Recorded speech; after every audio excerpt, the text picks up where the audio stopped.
နေ့တင်ကြပေးမယ့်သင်ခန်းစာတော့ macrotic သင်ခန်း macrotic နဲ့ဒီ 40K နဲ့ပေါ့ interference routing ပေါ့နော်ပထမသင်ခန်းစာ Cisco နဲ့လုပ်ပြတယ်အခုကကြတော့ macrotic နဲ့လုပ်ပြမယ်နော်ဒီ layer 2 switch အနေနဲ့ macrotic router ကိုသုံးပြအောင်ပေါ့နော်အပြင်မှာဆိုရင်တော့ဒီ layer 2 switch တွေသုံးပေါ့ layer 2 switch macrotic router switch macrotic switch သုံးပေါ့နော် macrotic switch layer 2 သုံးဒီကိုးပိုင်းမှာတော့ဒီ 40K တို့ဒီcore router တို့ခံပြီးတော့ပေါ့နော်အဓိကတော့ဒီ interference routing မှာဆိုရင် routing ဘိုင်းမှာကြာ 40K firewall ပေါ့နော် firewall ထားပြီးသုံးတာရှိတယ် 40K တို့ခြားချိုးဆိုရင် PSN တို့ပေါ့နော်ဒါပေမဲ့အများသောအားဖြင့် enterprise မှာနောက်ပိုင်းက 40K တို့ဘာလို့ဝယ်သုံးတာများပါတယ်နော်အခုက security ရတယ်ပို့ပြီးကောင်းအောင်ဆိုပြီးတော့ဒီ PSN တို့ဘာလို့ကတော့ဟိုးအရင်ကသုံးတာပေါ့နော်အခုဆိုရင်နောက်ဆုံး update တွေနဲ့ဒီ antivirus တွေ malware attack တွေ ransomware တွေကပေါ်လာတဲ့အခါကျတော့လူတွေကဒီ hacker တွေ attacking တွေကိုအကာအကွယ်ဖို့အတွက်ဒီ strong ဖြစ်တဲ့ firewall ဖြစ်တဲ့ 40K တို့ checkpoint တို့ para တို့ပဲသုံးတာပေါ့နော်အဓိကအဲ့ဒီ firewall တွေခံပြီးသုံးပေါ့နော်အောက်ကတော့ layer 2အနေနဲ့ကြတော့ဒီ Cisco 6ပေါ့နော်လုပ်ပြသွားတဲ့ layer 2 Cisco 6ကိုတကယ်လို့သုံးဖို့မနိုင်ဘူးစီးကြည့်မယ်ထင်တယ်ဆိုရင်ကိုလည်း budget ကမလုံလောက်ဘူးဆိုရင်ဒီ macrotic 6ကိုသုံးပေါ့နော်ဒီမှာတော့ဒီ macrotic router layer 2 switch အနေနဲ့သုံးမယ်ပြင်မှာတော့ဒီ layer 2အနေနဲ့ floor တွေမှာသုံးကျင်တယ်ဆိုရင်building တစ်ခုမှာပေါ့နော်ဒီ floor တွေရှိမယ် floor 1 floor 2 floor 3အဲ့ဒီမှာက switch တွေကိုထားပြီးသုံးမယ်ဆို layer 2အနေနဲ့ဆို macrotic switch တွေသုံးပေါ့နော်ဒီမှာတော့ဒီ testing မှာကျတော့ဒီ macrotic router ကိုပဲဒီ layer 2 switch အနေနဲ့သုံးပြမယ်နော် testing တွေပါ VLAN တွေ trend တွေအဓိကဘယ်လိုသုံးလဲဆိုပြလိုက်မယ်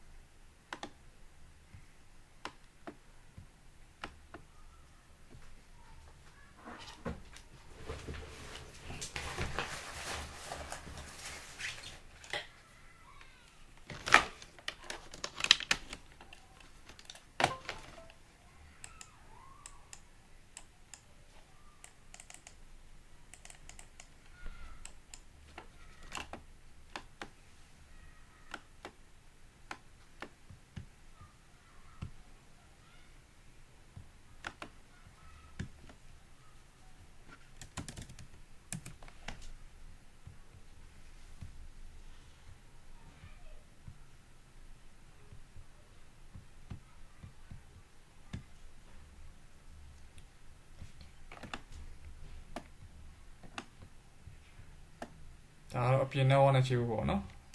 ခါတိုင်းလိုပဲနော်ဒီအပြင် network ကို macrotic မှာဆိုရဲ 40K မှာဆိုတော့ဒီမှာဆိုဒီထဲမှာသုံးမယ်ဆိုရင်တော့ command line နဲ့သုံးရတာပေါ့အပြင်ကနေပြီးတော့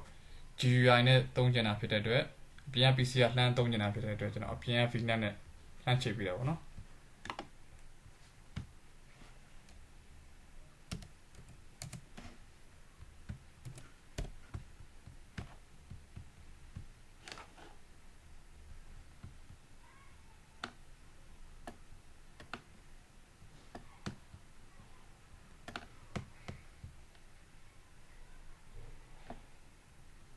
port 2ကို transport နဲ့သုံးမယ်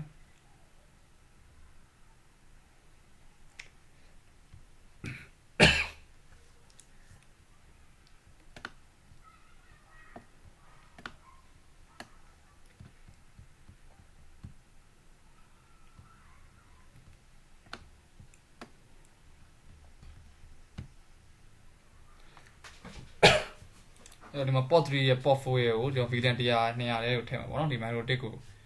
ဒီ transport လုပ်ပြီးတဲ့ခါကျရင်device တွေ online မယ်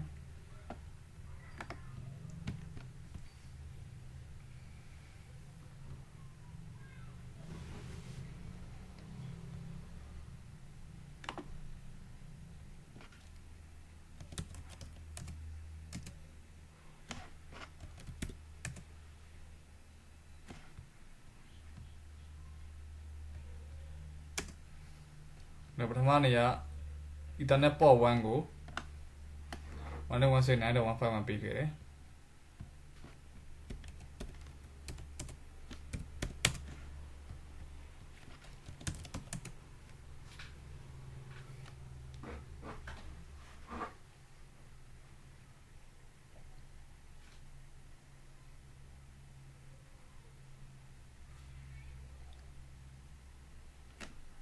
ပုံမှန်ဆိုရင်ကျွန်တော်ပြောခဲ့သလိုပဲဒီမှာ license တွေရှိရနော်အဲ့ license တွေကကျွန်တော်ဝယ်သုံးမှ affect ဖြစ်မှာဒီ 40K gas support တို့ဒီ antivirus တို့ web filtering တို့เนาะ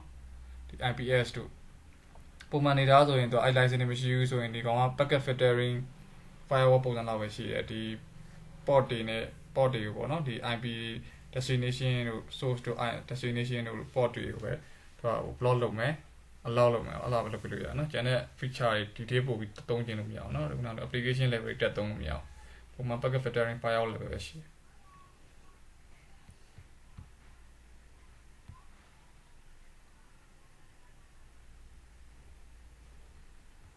နော် VLAN 100 VLAN 200ဟုတ်ပြီ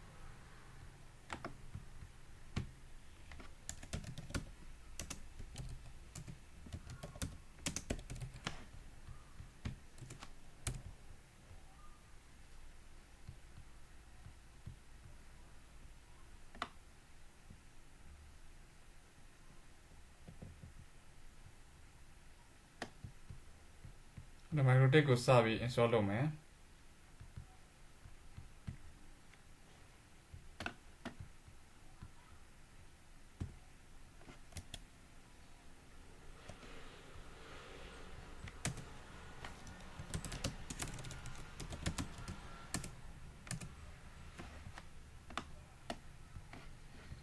license ကြီးမှလည်းမကြည့်တော့နော်ရပြီဆိုတော့ကျွန်တော်အပြင်ကနေပြီးတော့ကျွန်တော် Microtik ကိုကြာတော့ကျွန်တော်ကဘာနဲ့ဝင်မလဲဆိုရင် Winbox software နဲ့ဝင်မှာနော်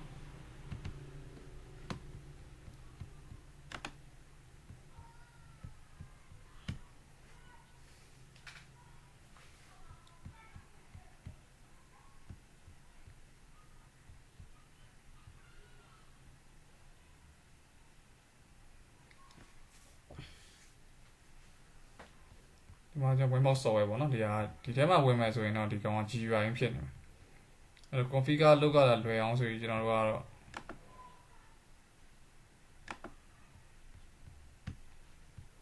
ဒီထဲမှာဆိုတော့ command line နဲ့တော့မှာဒီမှာကျတော့ကျွန်တော်ပြင်မှာဆိုရင်လည်းဒီ Winbox software နဲ့လို့ပေါ့နော်လွယ်တယ်ပေါ့ interface ၄ခုရှိတယ်၄ခုမှာဒီ number 1ကကျွန်တော်ဒီအပြင်ကနေချိန်လို့ရအောင် connect လုပ်ထားတယ် VNet နဲ့ပေါ့နော်ကျွန်တော်ပေါ့စသုံးမှာကဒီ Ethernet 2ကို transport အနေနဲ့ on မယ်ဒီ3နဲ့4 VLAN 100နဲ့ assign ထည့်အောင်ပေါ့နော်အဲ့တော့2ကို transport အနေနဲ့ on မယ်ဆိုရင်ဒီမှာကျတော့ Microtik မှာက bridge လုပ်တယ် bridge increase လုပ်ပြရတယ်bridge မှာ the bridge နဲ့တွားတာပေါ့နော် bridge ဆိုတဲ့ interface ရှိတယ်အဲ့ bridge interface နဲ့တွားတာ VLAN 100နောက် VLAN 200အတွက် bridge ကိုလုပ်မယ်ပြောရတဲ့ခါကျရင်ကျွန်တော် interface မှာကျွန်တော် VLAN အဲ့ VLAN ကကျွန်တော်ဒီမှာ interface ကို2ကို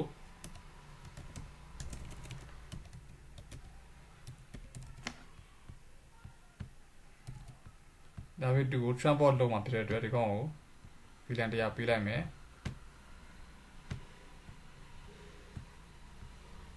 ပြီးရင်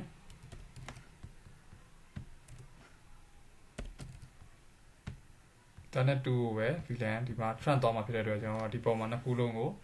VLAN 100 200သွားဖို့ပြောလိုက်မယ်ဒီရတဲ့ခါကျကျွန်တော် bridge တွေပြန်သွားဒီ port sign လုပ်မယ် port က Ethernet 3ကို VLAN 100နဲ့ထည့်မယ်ကျွန်တော် VLAN 100နဲ့ထည့်မယ်နော်ဒီမှာ bridge ပေါ်လာတယ် bridge 100ထည့်ရအဲအကြောင်းပေါ့ပြီး Ethernet 4ကို VLAN 200နဲ့ထည့်ဒါ bridge ကအောင်နော်ကျွန်တော် software ရဲ့ခုန interface VLAN 100ရှိတယ်အဲ့ဒါကိုဒီ bridge VLAN နဲ့ပြန်တွဲပြီး3စင်းပေါ့နော်4က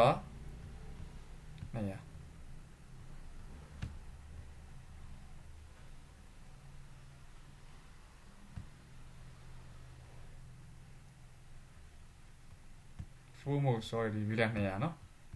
ဒီ VLAN 200ကဒီအားနဲ့ပြန်တွဲရမယ်အဲ့တော့ VLAN 3ကိုလည်း VLAN 100နဲ့ assign ထည့်ပြီးပြီ VLAN 4ကိုလည်း VLAN 100နဲ့ assign ထည့်ပြီး assign ထည့်ပြီးတဲ့အခါကျရင်ဒီနှစ်ခုကိုပြန်ချိတ်ပြီးပေါ့နော် interface VLAN နဲ့ bridge VLAN ကိုပြန်တွဲပြီးဟုတ် အဲ့ဒါပြီးသွားပြီဆိုရင်ကျွန်တော်တို့က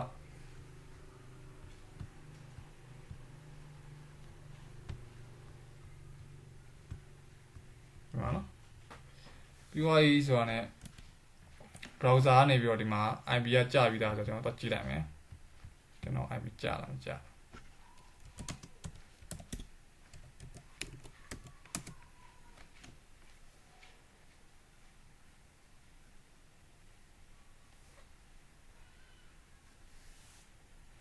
IP ကြာပြီ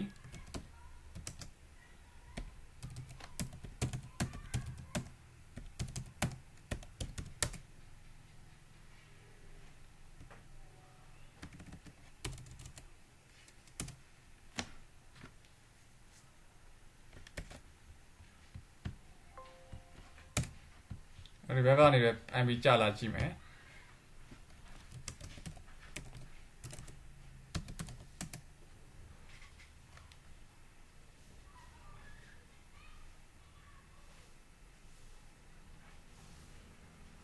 ဒီဘက်လည်း IP ကြာပြီနော်အဲ့ဒါ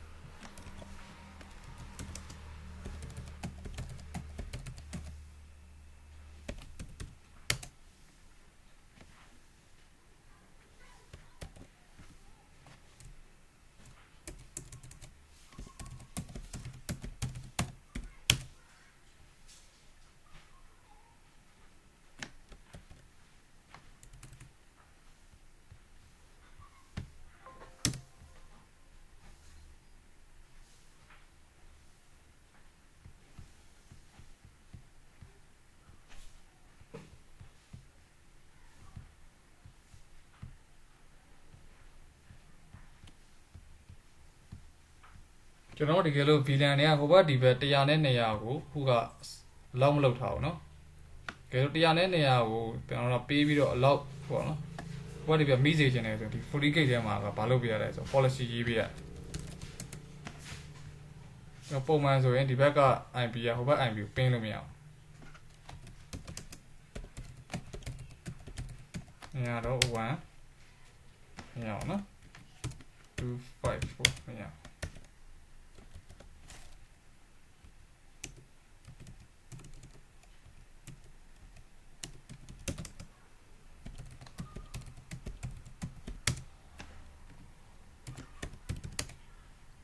အဲ့တော့သူ့နောက်ဝက်သူပင်းလို့ရတယ်ကျွန်တော်ဒီထဲမှာ policy တစ်ချက်ရေးကြည့်လိုက်မယ်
အဲ့ဒီကကျွန်တော် on စရာမလိုဘူးเนาะကျွန်တော်အပြင်ထပ်မှာပေါ့အတွင်းအချင်းချင်းပဲဆိုတော့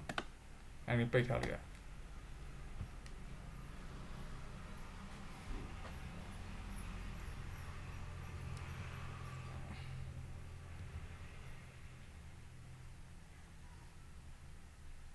အားဆိုရင် VLAN 100နေပြီးတော့အခုရင် VLAN 200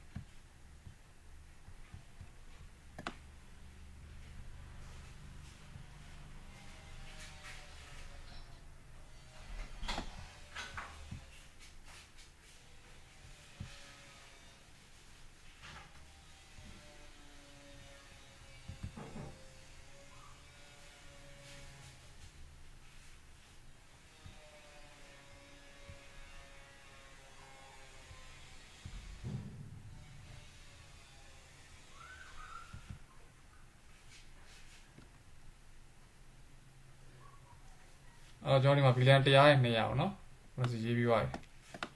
UI ဆိုတော့ကျွန်တော်ပင်းကြည့်အောင်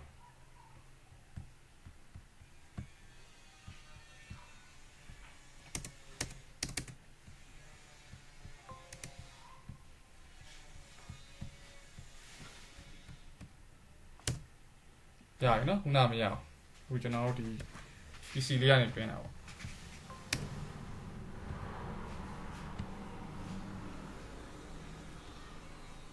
နော်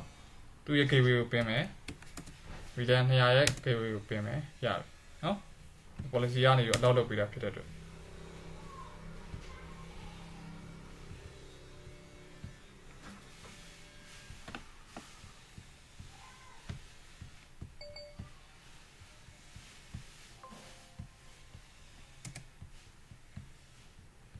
အဲ့တော့ PC4 ကနေပြီးတော့ကျွန်တော်ပင်းကြည့်အောင်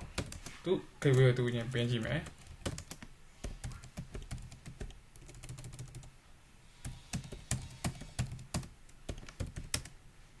gateway ရတယ်။ဟိုဘက် gateway ကျွန်တော်ပင်းကြည့်အောင်။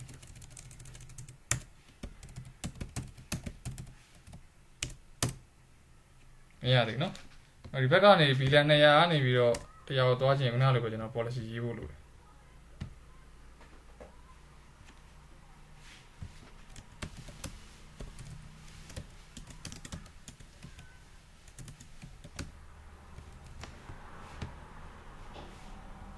အဲ့တော့ VLAN 200ကနေလာမယ်ဆိုရင် VLAN 100ကိုသွားမယ်။ VLAN 200ရဲ့ source ပဲဆိုပဲဖြစ်ပါတော့။အခုအပြင်ကိုလောက်လုပ်တယ်။ test နေနေပေါ့နော်တကယ်လို့ပြင်မှာဆိုရင်တော့ကိုကအဲ့ဒီထဲမှာ extrude ပေါ့နော်ကိုက policy တက်လုပ်ရှင်နေလို့ပေါ့အဲ့ဒီမှာ test နေနေပြလိုက်အပြင်မှာကျတော့ VLAN တွေကအများကြီးရှိတယ်လေအဲ့တော့ server VLAN ဆိုရင်ဘယ် network ကိုဘယ် server ကိုဘယ်မှာ group ကပဲပေးသွားမယ်အချို့ department တွေ IT တို့ HR တို့မှာတခြား department တွေဆိုရင်ဘယ် server ကိုဆက်မလုပ်စေချင်ဘူးအဲ့လိုမျိုးဆိုကျွန်တော်က server အပြင်မှာဆိုရင် server fan VLAN ဆိုတက်ရှိတယ်အဲ့ဒီ VLAN မှာserver တွေပဲထားတာ server တွေနဲ့ပတ်သက်တဲ့ network ပေါ့နော် server VLAN လို့ပြောလို့ရတယ်အဲ server VLAN ထဲမှာ server တွေပဲတည်တံ့ရှိတယ်တခြား IT တို့ HR တို့ user တို့မှာတက် VLAN တစ်ခုစီပေးထားတယ် HR ဆို HR IT ဆို IT ရဲ့ VLAN network ပေါ့နော်တစ်ခုရှိတယ်အဲ့တော့မလိုအပ်ဘဲနဲ့ကျွန်တော်ဒီ server ကိုဖြည့်သမျှ network တွေ user တွေဆက်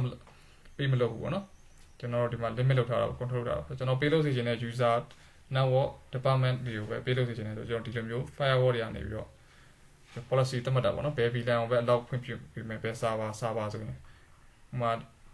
AD နဲ့ join မယ်ဆိုရင်တော့အကုန်လုံးလိုရလေတချို့ AD မ join တဲ့ user တွေဆိုရင်ကျွန်တော်တို့ဒီ server fan ကို access လုပ်စရာမလိုဘူးအဲ့လိုပုံစံမျိုးတွေပေါ့နော်ဒါကကိုယ့်ရဲ့ environment ကိုယ့်ဘာကိုသုံးပေါ့နော်ကိုင်နေရတယ်အဲ့ဒီကကျွန်တော်မလိုဘူးအထက်မှာဖြစ်တဲ့အတွက်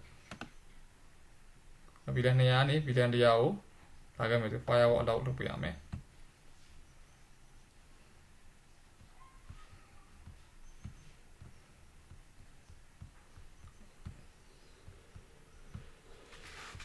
ကျွန်တော်တို့